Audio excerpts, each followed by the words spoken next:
백만장자 시크릿, 불을 끌어당기는 17가지 매뉴얼.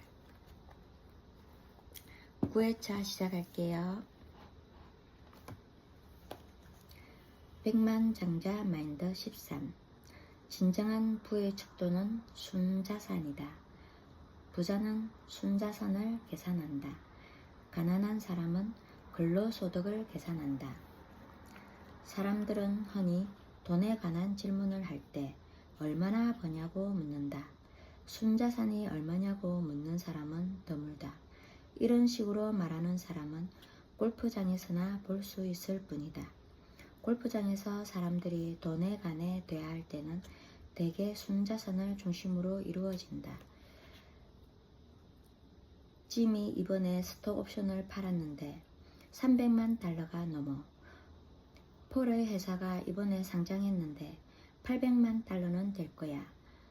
수가 회사를 매각했다는데 이제 1200만 달러는 되겠어. 반면에 이런 말은 듣기 힘들 것이다. 이봐, 조가 이번에 연봉이 올랐다는데 들었어? 그래, 생계수당 2%까지 받았다지? 그런 말을 하는 사람은 아마 그 나라의 손님 자격으로 온 사람일 것이다. 진정한 부의 척도는 근로소득이 아니라 순자산이다. 순자산이란 당신이 소유한 모든 것의 금전적인 가치이다. 현금과 주식, 채권, 부동산, 사업체가 있을 경우에는 사업체의 현재 가치, 집이 있을 경우에는 그 집의 가치를 포함해서 소유한 재산의 가치를 모두 합산하고 거기에 부채를 뺀 금액이 순자산이다. 순자산은 필요할 때 현금화할 수 있는 자산이므로 그것이 곧 그 사람의 부를 가늠할 수 있는 척도다. 순자산을 높이기 위한 조건. 부자들은 근로소득과 순자산이 상당히 다르다는 것을 안다. 근로소득도 물론 중요하지만 그것은 순자산을 결정짓는 4가지 요소 중의 하나일 뿐이다. 순자산의 4요소는 다음과 같다. 소득, 저축, 투자, 간소화. 순자산을 높이려면 이 4가지 요소를 모두 고려해야 한다. 이 필수 요소들을 차례차례 살펴보자. 소득은 2가지 형태로 들어온다. 근로소득과 비활동소득이다. 근로소득은 실제로 일해서 버는 돈이다. 일상적인 직업을 통해 받는 급료, 사업으로 벌어들이는 수익이나 소득이 여기에 해당된다. 즉, 당신이 시간과 노동을 투자해서 버는 돈이다. 근로소득 없이는 순자산의 다른 3가지 요소가 무의미해지기 때문에 아주 중요한 요소다. 말하자면 근로소득은 우리의 경제적인 깔때기를 채우는 하나의 방식이다. 다른 상황이 다 똑같다고 가정할 때 근로소득을 많이 벌어들이는 사람이 더 많이 저축하고 투자할 수 있다. 이처럼 근로소득은 가장 기본이고 필수적인 요소이지만 이것 하나만으로 전체적인 순자산을 늘리기는 어렵다. 그런데 저소득층과 중산층 사람들은 순자산의 4가지 요소 중에서 근로소득에만 신경을 쓴 나머지 순자산이 없거나 낮은 수준에 머물러 있다. 비활동소득이란 배당, 이자, 임대료, 특허권, 사용료와 기타 소득처럼 당신이 일하지 않고 버는 돈이다. 조금 후에 자세히 설명하기로 하고 지금은 깔때기를 채우는 소득의 주기가 또 하나 있다는 정도로만 생각하자. 이 2가지 소득을 바탕으로 소비, 저축, 투자가 이루어질 것이다. 저축도 중요하다. 당신이 떼돈을 벌게 되더라도 그 돈을 유지하지 못하면 부자가 될 수 없다. 많은 사람들은 소비 중심의 경제 청사진을 가지고 있다. 가진 돈이 얼마건 소비를 한다. 장기적인 균형보다 즉각적인 만족을 택한다. 소비 지향적인 사람들이 내세우는 모토는 3가지다. 첫째, 이것은 그냥 돈일 뿐이다. 그래서 그들에게는 돈이 별로 없다. 둘째, 세상은 돌고 도는 거야. 적어도 그들은 그렇게 되길 바랄 것이다. 미안하지만 지금은 안 돼. 파산했거든. 이것이 세 번째 모토니까 소득을 벌어서 깔때기를 채우고 저축으로 그 돈을 유지하지 않으면 그 다음에 순자산 요소를 검토하기 어렵다. 소득의 일정 부분을 저축하면 다음 단계로 넘어가 투자를 할 수 있다. 투자를 잘할수록 돈이 불어나는 속도가 빨라지고 순자산도 늘어난다. 부자들은 자금 운용법과 투자법을 배우는데 시간과 정성을 쏟는다. 유능한 투자자가 된 자신에게 아니면 대신 자금을 관리해줄 유능한 투자자를 고용할 수 있었던 자신에게 자부심을 느낀다. 가난한 사람들에게 투자란 부자들만 하는 일이므로 그들은 그 방법을 알려고 들지도 않고 결국에는 빈털터리 신세로 남는다. 다시 말하지만 순자선의 공식에는 이 네 가지가 요소가 전부 중요하다. 네 번째 요소, 즉 간소화는 그 중요성을 깨닫는 사람이 많지 않기 때문에 부의 성패를 가르는 복병이 될 수 있다. 간소화는 저축과 동반되는 요소다. 적은 돈으로 살아가는 생활 방식을 추구하는 데 핵심이 있다. 생활비를 줄이면 저축과 투자에 들어갈 수 있는 자금이 늘어나는 건 당연한 일이다. 이해를 돕기 위해 한 가지 예를 소개하겠다. 수는 23살 때 현명한 선택을 했다. 집을 한 채 구입했는데 당시 30만 달러도 안 되게 샀던 집을 7년 후 주택시장이 달아오를 때 60만 달러에 팔았다. 30만 달러의 이익을 남겼다는 이야기다. 그녀는 원래 새 집을 살 생각이었는데 세미나에 참석한 후에 다른 방법을 찾았다. 10% 이자가 붙는 부동산 투자 상품에 돈을 넣어두고 생활 방식을 간소화하면 직장에 얽매일 필요 없이 투자에서 나오는 소득으로 편안히 살 수 있다는 사실을 깨달았던 것이다. 그녀는 새 집을 사는 대신에 동생과 살림을 합쳤고 나이 30에 경제적으로 자유로워질 수 있었다. 돈을 많이 벌어서가 아니라 재반 비용을 줄였기 때문이다. 물론 그녀와 계속 일하고 있다. 일을 해야 하기 때문이 아니라 좋아하는 일을 할 뿐이다. 사실은 1년에 6개월 정도만 일하고 나머지 6개월은 피지섬에서 보낸다. 풍광이 아름다운 데다 비교적 적은 돈으로 풍족하게 누릴 수 있는 곳이라서 그곳을 선택했다. 관광 비용, 숙소가 아닌 지역 주민의 집에서 생활하는 것도 비용을 줄이는 또 하나의 방법이다. 나이 30에 일에 얽매일 필요 없이 열대섬에서 1년의 반을 보낼 수 있는 그녀의 상황을 부러워하는 사람이 얼마나 많겠는가. 당신 나이 40에는 가능할까? 50살에는? 60살에는? 평생 그렇게 살 수 있는 기회가 올까?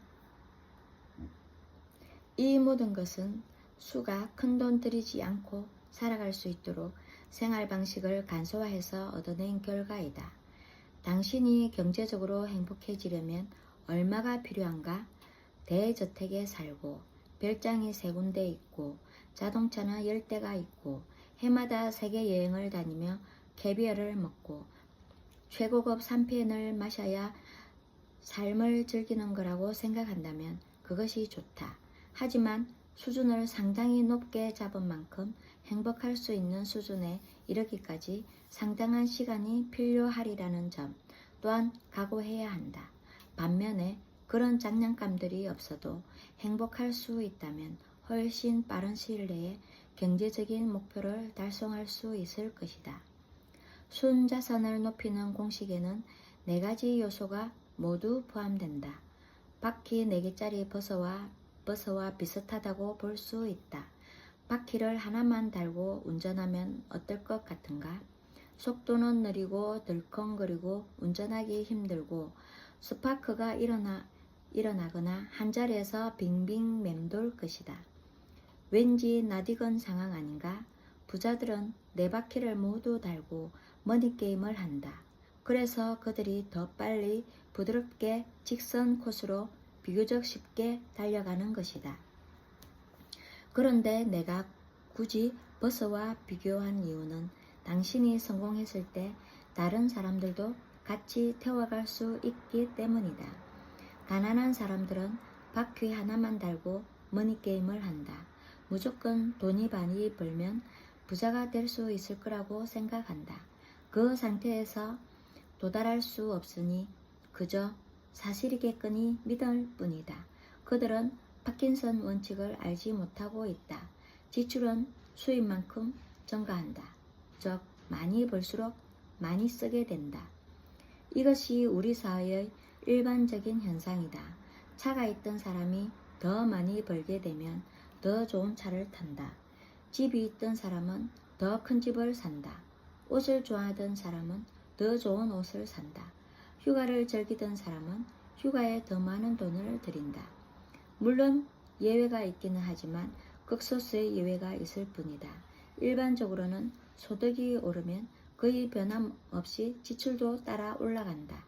따라서 소득만으로는 당신이 바라는 부자가 될 수 없다. 항상 순자선을 추적하라. 우리가 백만장자라는 말을 많이 쓰는데 이 백만장자가 소득을 말하는 것일까? 순자선을 말하는 것일까? 순자선이다. 백만장자가 되려면 순자선을 늘리는데 집중해야 한다. 순자선을 잔돈 따위까지 알아두는 연습을 하라. 이 연습이 당신의 경제적인 삶을 영원히 바꿔줄 것이다. 깨끗한 종이 한 장을 꺼내놓고 순자산이라는 제목을 써라. 0에서 시작해 당신이 목표로 한 순자산 액수로 끝나는 도표를 그린 후에 오늘 시점에 현재 준 순자산을 적어라. 다음부터 90일 단위로 그 시점의 순자산을 적어라. 그러면 된다. 이런 식으로 당신은 점점 부자가 되어가는 모습을 확인할 수 있을 것이다. 그걸 어떻게 아냐고? 당신이 당신의 순자선을 추적하고 있을 테니까 말이다. 명심하라. 당신의 시선이 향하는 곳이 커지기 마련이다. 내가 자주 하는 말처럼 관심을 쏟는 곳에 에너지가 흐르고 결과가 나타난다. 순자선을 확인하다 보면 거기에 집중하게 되고 집중하는 곳이 커진다는 우주의 원칙에 따라 당신의 순자선은 늘어날 것이다. 이 원칙은 삶의 모든 분야에 적용된다. 당신이 추구하는 것이 많아지게 되어 있다. 재정 전문가에게 도움을 구하라. 끝으로 능력 있는 금융 전문가들을 찾아 함께 상의하면서 순자산 증진 계획을 세우라고 권하고 싶다. 금융 전문가들은 당신에게 도움을 줄 수 있다. 재정 상태를 점검해 주는 한편 돈을 불려 나갈 수 있는 다양한 저축과 투자 방법을 소개해 줄 것이다. 유능한 전문가를 찾는 최선의 방법은 친구나 동료가 직접 겪어보고 믿을만 하다고 추천해 주는 사람을 선택하는 것이다. 금융 전문가들이 하는 말이 전부 옳다는 건 아니다. 그 말을 무조건적으로 믿으려고 하는 것도 아니다. 다만 조직적으로 금전 관리하는 방법을 알고 있는 전문가에게 많은 도움을 받을 수 있다. 유능한 전문가는 적절한 투자 방법과 소프트웨어, 지식을 알려주고 추천해 줄 수 있다. 단순한 보험이나 펀드를 고르는 것보다 여러 가지 투자 상품을 운용하는 전문가와 상담을 해보는 편이 낫다. 다양한 상품을 점검해보고 나서 관심 가는 분야를 고를 수 있다. 선언. 가슴에 손을 얹고 말하자. 나는 순자선을 늘리는데 집중하겠다. 머리에 손을 대고 말하자. 나는 백만장자 마인드를 가졌다. 백만장자 마인드 14. 적은 돈부터 관리하고 투자하는 습관을 들여라. 부자는 돈 관리를 잘한다. 가난한 사람은 돈 관리를 못한다. 이웃집 백만장자의 저자 토머스 스탠리는 미국과 캐나다의 백만장자들을 연구해서 그들의 특징과 부자가 된 방법을 발표했다. 그 결과를 한 문장으로 요약하면 이렇다. 부자는 돈 관리를 잘한다. 부자는 자신의 돈을 잘 관리하는 반면 가난한 사람은 돈 관리를 못한다. 부자가 가난한 사람들보다 똑똑한 것은 아니다. 다만 돈을 다루는 습관이 다르고 그 습관이 유익할 뿐이다. 일부에서 말한 것처럼 과거에 주입된 조건들이 이러한 습관을 결정한다. 따라서 돈을 제대로 관리하지 못하고 있다면 그 이유는 아마 돈을 관리하지 않는 쪽으로 프로그램이 짜여 있기 때문일 것이다. 두 번째 이유는 효과적이고 쉬운 돈 관리법을 모르기 때문일 것이다. 내가 다닌 학교에서는 돈 관리법을 가르쳐 주지 않았다. 대신에 1, 2차 세계대전에 대해 배웠다. 이 지식이 나한테 얼마나 쓸모 있는지는 말하지 않겠다. 요약하면 경제적인 성공과 실패를 가르는 가장 큰 차이는 돈을 얼마나 잘 관리하느냐에 있다. 간단하다. 돈을 지배하려면 돈을 관리해야 한다. 가난한 사람들은 돈 관리를 못하거나 돈에 관해 이야기 자체를 회피한다. 그들이 돈 관리에 신경을 쓰지 않는 이유로 내세우는 것은 첫째, 돈을 관리하려고 동동거리다가 자유를 구속받게 된다는 것이고, 둘째로는 관리할 만큼의 돈이 없기 때문이다 라고 말한다. 우선 돈 관리는 당신의 자유를 구속하지 않는다. 반대로 더 자유롭게 한다. 돈을 관리하면 결국 돈 때문에 일하지 않아도 되는 경제적인 자유를 얻게 될 것이다. 그게 진정한 자유 아니겠나? 다음, 관리할 만큼의 돈이 없다고 이유를 대는 사람들은 망원경을 반대편에서 바라보고 있다. 돈이 충분해지면 관리를 시작하겠다고 말해야 하는 것이 아니라 돈을 관리하기 시작하면 돈이 충분해질 것이다 라고 말해야 하는 것이 현실적인 정답이다. 돈이 생기면 그때부터 돈 관리를 시작하겠다는 말은 뚱뚱한 사람이 9kg이 빠지면 그때부터 운동과 식이요법을 시작하겠다고 말하는 것과 같다. 수레를 말 앞쪽에 묶어 놓으면 어떻게 되겠는가? 아무데도 갈 수 없을 것이다. 아참, 뒤로 갈 수는 있겠다. 지금 갖고 있는 돈을 적절하게 관리해야 점점 더 관리할 수 있는 돈이 많아질 것이다. 내가 이 이야기를 하면 사람들이 옳다며 무릎을 친다. 5살짜리 아이와 길을 걷고 있다고 생각해보자. 아이스크림 가게가 보여서 안으로 들어갔다. 아이에게 아이스크림 콘을 하나 사주었다.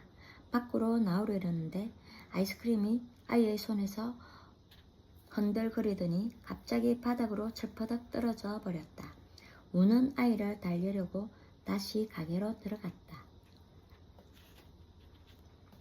주문을 하려는 순간 아이가 3단 아이스크림이 그려져 있는 광고판을 보았다. 아이가 그 그림을 가리키며 흥분해서 외친다. 저거 먹을래? 이제 질문을 해보자. 아이에게 3단 아이스크림 콘을 사주겠는가? 당신이 너무나 친절하고 다정하고 관대한 사람이라서 처음에는 당연하지 라고 말할 수도 있겠지만 더 깊이 생각해보면 안 된다고 말할 것이다. 왜냐고? 아이가 또 아이스크림을 떨어뜨리고 울 게 뻔하기 때문이다. 1단짜리 아이스크림도 제대로 잡을 수 없는 아이가 3단 아이스크림을 감당할 수 있겠는가? 우주와 당신의 관계도 마찬가지다. 우리가 속해 있는 우주는 친절하고 다정하고 관대하다. 그리고 당신이 지금 가진 것을 감당할 수 있는지 확인할 때까지는 더 주지 않겠다는 원칙을 갖고 있다. 큰 돈을 굴리기 이전에 작은 금액의 돈부터 관리하는 습관과 기술을 터득해야 한다. 우리는 습관의 동물이다. 명심하라. 돈의 액수보다 돈을 관리하는 습관이 더 중요하다. 경제적 자유통장을 만들라. 그러면 어떻게 돈을 관리해야 할까? 아주 간단하고 효과적인 금전관리법이 있다. 이 한 권의 책에서 아주 자세히 모든 것을 설명할 수는 없지만 당신이 쉽게 시작할 수 있는 2가지 기본적인 방법을 알려주겠다. 첫째, 경제적 자유통장을 따로 하나 만들어라. 1달러가 생길 때마다 10센트를 이 통장에 넣어라. 여기에 들어가는 돈은 오로지 비활동소득을 만들거나 구입하거나 투자하는 데 사용해야 한다. 비활동소득이라는 황금알을 낳는 거위를 만드는 것이 이 통장의 목적이다.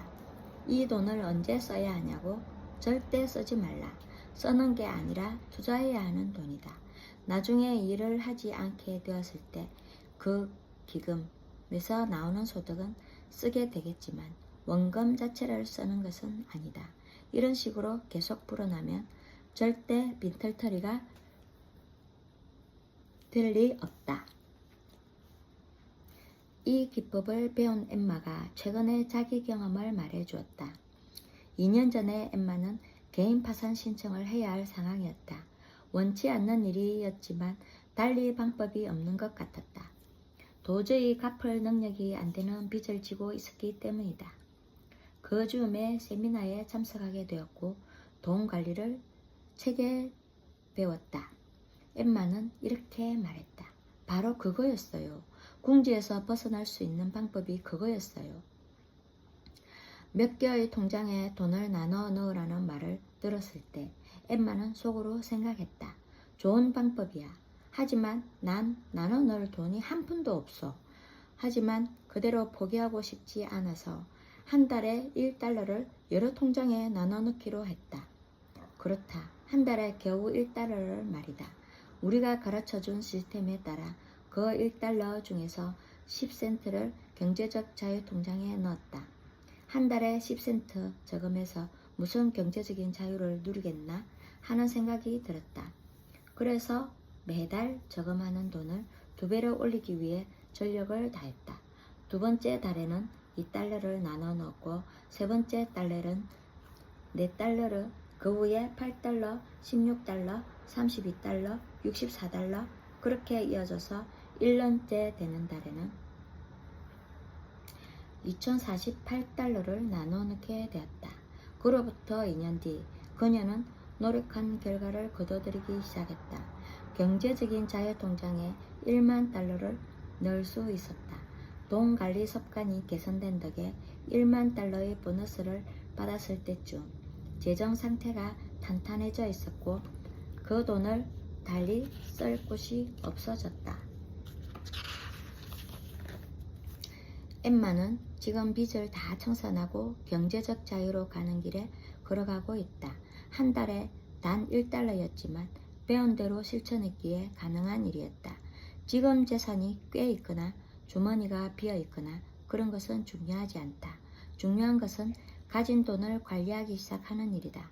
머지않아 관리할 돈이 많아지는 현실을 목격하게 될 것이다. 먹고 살 돈도 빌려 쓰는 형편에 어떻게 돈을 관리한단 말이오? 라고 물어온 사람에게 나는 이렇게 대답했다. 1달러를 빌리면 그 1달러를 관리하라. 이 말을 생각해보라. 어떤 전문가들의 의견과는 맞지 않을지 모르지만 한 달에 단 몇 달러를 벌거나 빌리더라도 그 돈을 관리하는 법은 배워야 한다.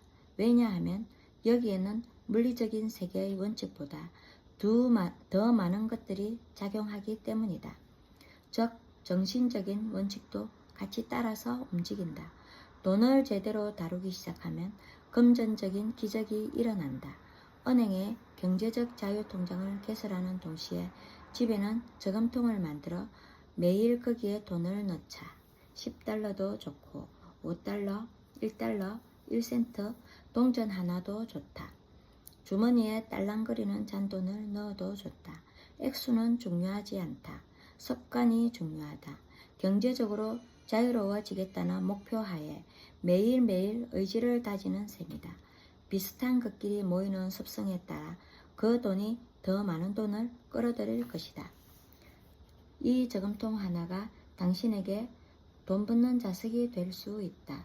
당신의 삶에 경제적 자유를 부여해줄 기회와 더 많은 돈을 끌어당기는 자석이. 5개의 통장을 만들고 관리하라. 소득의 10%를 저축하여 장기적으로 투자라는 말은 아마 다른 데서 들어봤겠지만 노는 데 쓰기 위한 통장을 또 하나 만들어야 한다는 말은 아마 처음 듣는 것이다. 돈을 잘 관리할 수 있는 비결은 균형과 조화에 있다. 한쪽으로는 더 많이 벌기 위한 투자 자금용으로 최대한 저축해야 한다. 다른 한쪽으로는 놀이통장에 소득의 또 다른 10%를 넣어야 한다. 왜냐고? 우리가 원래 하나에만 만족할 수 없는 인간이라서 그렇다. 삶의 어느 부분이 달라지면 다른 부분에도 당연히 영향을 끼치게 된다. 어느 한쪽에 무리가 실리면 다른 곳에서 반항을 한다. 내리 저축만 계속할 때 논리적이고 책임감 있는 자아는 흡족해 하겠지만 다른 한쪽에서는 그렇지 않다. 결국 놀고 싶어하는 마음이 이제 참을 만큼 참았어. 나한테도 관심을 달란 말이야. 라고 외치며 당신의 노력을 방해할 것이다. 반면에 돈을 쓰고 또 쓰기만 하면 절대 부자가 되지 못하는 건 물론이고 책임감을 중시하는 자아가 들고 일어나 돈을 써도 즐거워지지 않는 지경으로 몰고 갈 것이다. 나이가 들수록 죄책감과 후회가 커진다. 나이 60에도 돈 때문에 쩔쩔매는 신세가 처량하게 느껴진다. 죄책감에 빠져 있다가 그 감정이 무의식적인 가소비로 표출되고 순간적으로 기분이 좋아질 수는 있지만 다시 금세 죄스럽고 수치스러워진다. 빈곤의 악순환이 일어날 뿐이다. 건전한 돈 관리 방법을 배우는 것은 이런 악순환을 예방하는 길이다. 놀이 통장에 들어가는 돈은 당신에게 양분을 공급하기 위한 돈이다. 그 돈으로 평소에 하지 못한 일들을 하라. 레스토랑에 가서 고급 와인이나 샴페인을 한 병 주문하거나 보트를 하루 빌리거나 호텔에서 신나게 하루를 즐기거나 어떤 방식으로든 자신에게 특별한 즐거움을 선사할 수 있다. 이 통장에는 한 가지 원칙이 있는데 그 돈을 다달이 다 써야 한다는 것이다. 그렇다. 부자처럼 느낄 수 있게 그 통장의 돈을 다 써버려라. 극단적인 예로 마사지 센터에 가서 카운터에 놀이통장의 돈을 몽땅 쏟아부으며 이렇게 말하는 장면을 상상해보라. 최고급 마사지를 해줘요. 전신 마사지도, 점심 식사도 부탁해요. 그야말로 호사스럽게 말이다. 결심한 대로 꾸준히 저축해 나가려면 그 노력에 보상을 해주어야 한다. 놀이통장의 돈으로 노고를 지하해 주라는 이야기다. 돈 관리가 즐거워질 뿐만 아니라 잘 받는 연습을 하는 기회도 될 테니 일석이조의 효과다. 각기 다른 목적으로 총 5개의 통장을 만들어 돈을 나눠 넣어라. 놀이통장 이외의 통장은 이런 것들이다. 장기적 소비 통장의 10%, 교육 통장의 10%, 생활비 통장의 50%, 나눔 통장의 10%. 가난한 사람들은 오로지 소득만을 생각한다. 부자가 되려면 큰 돈을 벌어야 한다고 믿는다. 다시 말하지만 이건 잘못된 고정관념이다.